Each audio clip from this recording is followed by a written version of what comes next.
যোগদান করতে পারতো না।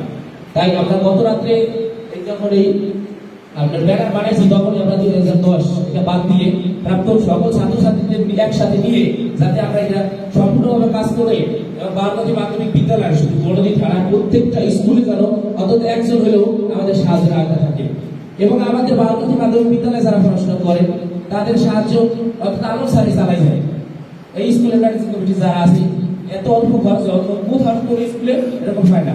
তারপর আমরা আসছি যাতে এই স্যারের হাত শক্তিশালী করলে দেখা যাবে যে এই স্কুল থেকে অনেক শিক্ষার্থী বের হবে যারা দেশের বিভিন্ন প্রতিষ্ঠানে জব করবে। দেখা যায় আপনার একটা ছাত্র হয়তো ফার্স্ট বেঞ্চের ছাত্র কিন্তু আগ্রহ কম, কিন্তু দেখা যায় লাস্ট বেঞ্চের ছাত্র বাকি করবে সে সব ব্যাচের সবচেয়ে ভালো স্থান অধিকার করে।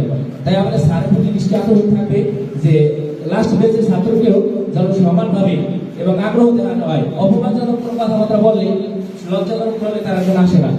আমাদের আলোক স্যারে ক্লাসে আসছে যদি তারা পড়ানো হতো যে মুখটা তারাই বলতো তোমাদের বিয়ে হবে না। আসলে তখন আমরা বুঝতে পারতাম না যে আসলে এটা কি। এখন হয়তো বুঝছি যে তোমাদের বিয়ে হবে না মানে কি, আমাদের আগ্রহ আর বাড়িয়ে দেওয়া। বারবার বলতো যে তোমরা ফুলাদারে বাড়ি দিতেছো, স্কুল একদিন বন্ধ দিলে বলতো তোমরা ফুলাদারে বাড়ি দিতেছো। তখন হয়তো হেলার চলে বলতাম যে না স্যারে কি বলে এসব। কিন্তু এখন দেখা যায় যে আমরা আরেকটু ভালো পড়াশোনা করতাম, আরো ভালো জায়গায় যেয়ে পৌঁছে যেতাম। বারবাদী মাধ্যমিক বিদ্যালয়ে যারা এখন এবছর মনোনয়ন দর্শন আছেন তাদের গার্জিয়ানের প্রতি দৃষ্টি আকর্ষণ থাকবে। আপনার মেয়েদেরকে অ্যান্ড্রয়েড সেট দেবেন না। আজকে হয়তো আপনি ভাবতেছেন যে অমুকের মেয়ে অ্যান্ড্রয়েড সেট চালাইতেছেন সে খুব বড় হয়ে গেছে, না। আজকে যদি আপনি আপনার মেয়েকে সচেতন রাখতে পারেন ভবিষ্যৎ আপনারই ভালো। আমাদের কিছুটা আপনার মেয়েদের দায়িত্ব, সমস্ত স্কুলের খরচের দায়িত্ব সব আমরা বহন করবো।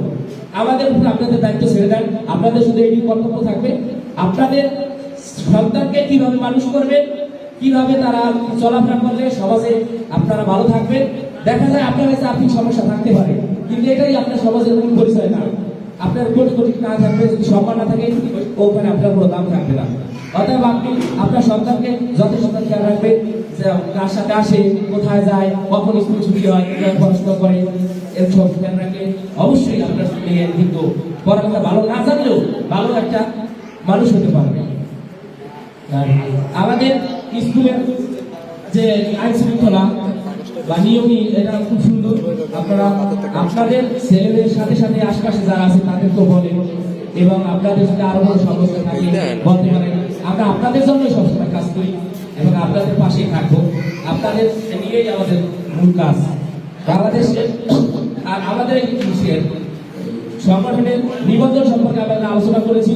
সেখান থেকে যদি আমরা নিবন্ধন করতে পারি তারা বছরে 3 বার খেলাধুলা সামগ্রী দেবে এবং আমাদের 50,000 টাকা অনুদান দেবে। আর আমাদের সংগঠনে এখন পর্যন্ত ওইভাবে কোনো কিছু আমরা কি করতে পারি, হয়তো আমাদের ভুল আছে, আমাদের অনেক চালু করছি এই জন্যই হয়তো মানুষের ভুল ধরা পড়তেছে। শুরু করছি বিধায় ভুল হয়েছে, শুরু না করলে ভুল হইতো না। আমাদের যারা সবাই আছেন প্রাপ্তন তাদের সবাইকে নিয়ে আবার আমরা এই সংগঠন সুন্দর মতো আবার সাজাবো। তারপর যেভাবে এই সংগঠন শুরু হয়েছে এখান থেকে একবারে অমৃত্যু পর্যন্ত যাতে এই সংগঠন আমরা থাকবো না আরেকজন ধরবে, এরকম সিস্টেম করে এই সংগঠনকে আমরা মুক্তি দিয়ে আমাদের ঘরে যারা আজকে যারা অনুদান দিচ্ছে একদিন তারাই অনুদান দিয়ে চালাবে স্কুলে। আর আপনারা সবাই এই সংগঠনের জন্য দোয়া করবেন। আর আমাদের সংগঠনের যারা ম্যানেজিং কমিটি আছে, স্কুলের শিক্ষক আছে, ছাত্রছাত্রী আছে, যারা ইচ্ছা একজন সচ্ছল আছে তার বাবা বিদেশ থাকে তাদের সাথে আলোচনা করবেন যে আমাদের একটা সংগঠন আছে, এই সংগঠনে আমরা কিছু সাহায্য করলে এই সাহায্য তারা অনুদান দেবে। এই অনুদান দ্বারা আপনার বোন, আপনার ভাই, আপনার চাচাতো ভাই, বাবাতো ভাই, আপনার সহপাঠী তারা উপকৃত হবে, তারা লেখাপড়ার সুযোগ পাবে এবং আপনারা যদি ভালো রেজাল্ট করেন তাহলে দেখা যাবে যে আপনাদের একটা রেজাল্ট আপনার পরিবারের সফল বয়ে আনবে। অতএব সবাই আমাদের সংগঠনের আর্থিক সাহায্য সহযোগিতা করবে। আর আমাদের এই সংগঠনের একটা আছে যে 70 থেকে 80% উপস্থিতি না থাকলে তার সংগঠনের নাম কাটা যাবে। আর এই যে সিলেক্ট হয়েছে এটা হচ্ছে 1 বছরের জন্য। যদি তারা ভালো রেজাল্ট করতে পারে তাহলে তাদের আবার মনোনীত করা হবে। আর যদি ভালো রেজাল্ট না করে, উপস্থিতি কম থাকে, তাহলে তাদের আবার বাদ দিয়ে দেওয়া হবে। নতুন আবার যাদের পাবো তাদেরকে নিয়ে নেবো। আর এবার আমরা শুরু করলাম মাত্র 10 জন দিয়ে, হয়তো আর অনেক মানুষ ছিল তাদের ডিপার্টের জন্য আমরা প্রেসিডেন্ট পাওয়ার পক্ষ থেকে আন্তরিকভাবে দুঃখিত। আর সামনে যেন আমরা সুন্দর মতোই সাজাতে পারি। আর সুন্দর অনুষ্ঠান আয়োজন করতে পারি। এখন আমাদের এই অনুষ্ঠান আমাদের এই সংগঠন ছিল অপশন অফিসার আপনার ছেলে ছয়টা পরে। আর এই বলে আমাদের এখন আমাদের এই সামগ্রী বিতরণের পর অনুষ্ঠান সমাপ্তি ঘোষণা করা হবে। আসসালামু আলাইকুম।